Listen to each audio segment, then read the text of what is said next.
Hello my darlings and welcome back to my channel. My name is Lulu and it's lovely to have you here. So today's video is going to be a first impressions wear test of the Hourglass Vanish Seamless Finish Liquid Foundation, which is this right here. For those of you that can see, I have my dog Luna just in the background there. Please do not mind her, she is just gonna sleep through this video. Now, like most people, I love and wear the Hourglass Vanish Stick Foundation quite a lot. Now, I'm going to be very interested to see if the liquid lives up to the stick formula, because I love the stick. Now, a couple of claims that they give with this. They say that it is not going to need a primer, so that's one very big claim. That it needs only half a pump to do your whole face, and that it is going to be seamless, easy to blend, and gonna give you good coverage. So they're pretty big claims in the stance of things. They also recommend using a brush. They recommend using their brush, but I'm not gonna buy a brush to use a foundation. As far as I'm concerned, your foundation should work with all the tools you have at home already. So I'm gonna use a brush on half of my face and a sponge on the other half of my face. Now, just so I can show you guys, I've actually swatched the liquid next to the stick because both of mine are in shade Blanc, and I'm just going to see if you can see. The stick is slightly darker and more yellow toned than the liquid, so it'll be interesting to see how it blends into my skin. So I'm going to stick to the no primer rule, and I've got about half a pump on my hand, maybe a little bit more, and my skin is very moisturised because I've seen a lot of reviews that have struggled with this foundation. So let's give it a go. It says to dot it around your face, like so.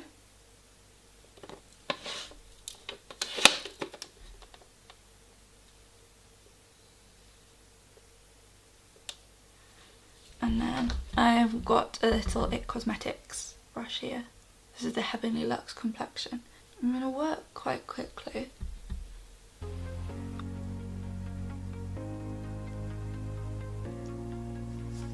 Okay, so that is about half of this product I had on my hand buffed into that side of my face. And I've got to say, the coverage isn't brilliant with only that amount of product.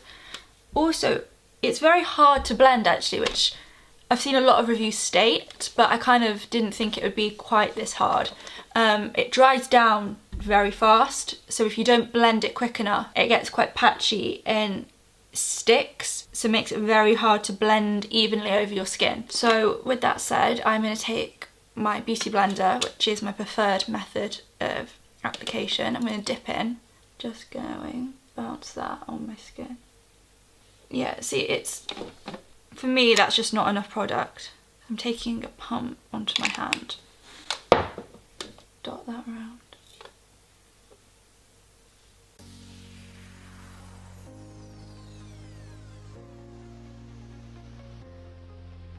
Okay, so this is a bit more, I'm just trying to build it up a bit.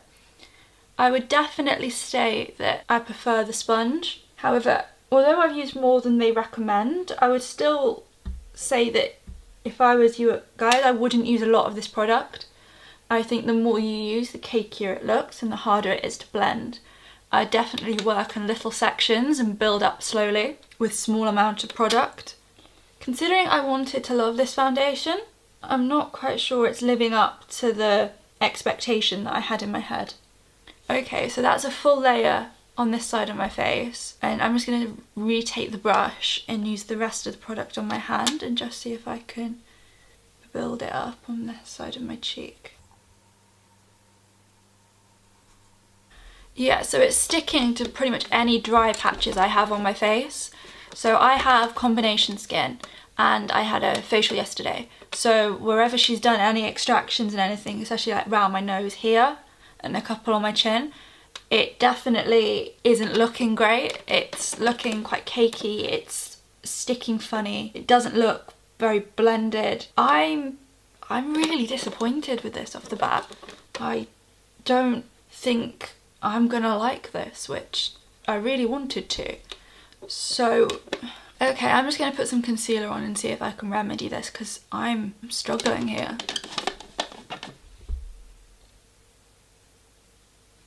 Okay, so for concealer I've just mixed Tarte Shape Tape with the L'Oreal Infallible Concealer. And I am going to put the rest of my makeup on and come back to you and see if I like it any better. Okay, so makeup's done. I've actually now had this on for about 2.5 hours, this makeup, because I went away and had some food. So looking at it now, this can be our first check-in, and I don't know, it just doesn't look like it's worth £51, which is the price in the UK. I think there's a lot better foundations out there for half the price, let alone anywhere near that price. I don't know, I'm really disappointed in this. Once again, don't mind Luna. I don't know, let me zoom you guys in and hopefully you'll be able to see. Okay, so I'm really up close and personal here, I'm sorry about that. But if you can see here around my nose, on both sides, and the way it's sitting on my skin, it's not blended in. And on my chin. It just doesn't look, you can see again here. I don't know, it just, let me zoom you out. It just doesn't look great at this point in time. I'm hoping when my oils come through it'll look a bit better, but I don't know, I don't think I can recommend this at the moment the way it is, and that really sucks because I love this brand, I love Hourglass, so that's going to be a real shame. But I will come back again and check in a few hours and see. I put this on it just before 11 if that gives you guys the better time, so we'll see. I'll see you guys in a bit. So I'm back. I've been wearing this now for around 7 hours, so for me that on this foundation I think that's plenty of time. I have my thoughts already made. I very much doubt that keeping this on any longer will change my thoughts, so I'm just going to zoom you in so you can quickly see what I'm talking about. Okay, so now that you're nice and zoomed in, can you guys see that it kind of is sitting like a film on my skin? It doesn't look like it's part of my skin or like it's blended in well, it just looks like it sits there. It also looks slightly cakey on my chin around my spots. You can see there's bits of it kind of almost crumbling off. Around my nose it looks quite heavy. It doesn't look as heavy as earlier by any means, it looks better than earlier, but I mean overall even my forehead looks slightly like crinkly and like it's sitting.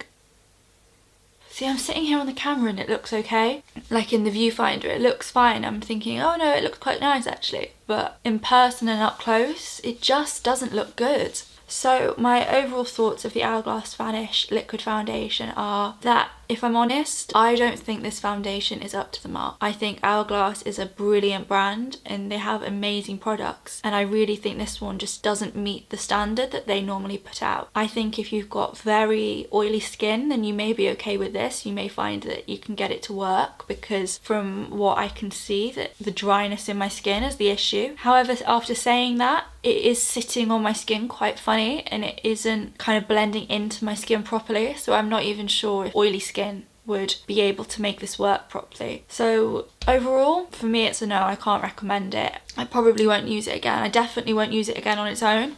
I may try mixing it with a couple of things to see if I can get some use out of it, because it is an expensive foundation and I do like the colour. As you can see, the colour matches me very well, so I may try and see if I can get some wear out of it that way. If any of you have tried this foundation, please do write your thoughts in the comments below if you found a way to make this work for you, and if you have, how and what kind of skin type you have, because I would love to find a way I can make this work. If there is any videos you would like to see, please do write them down in the comments below, because I'd love to hear your feedback and your opinions. I will see you in the next one. Bye!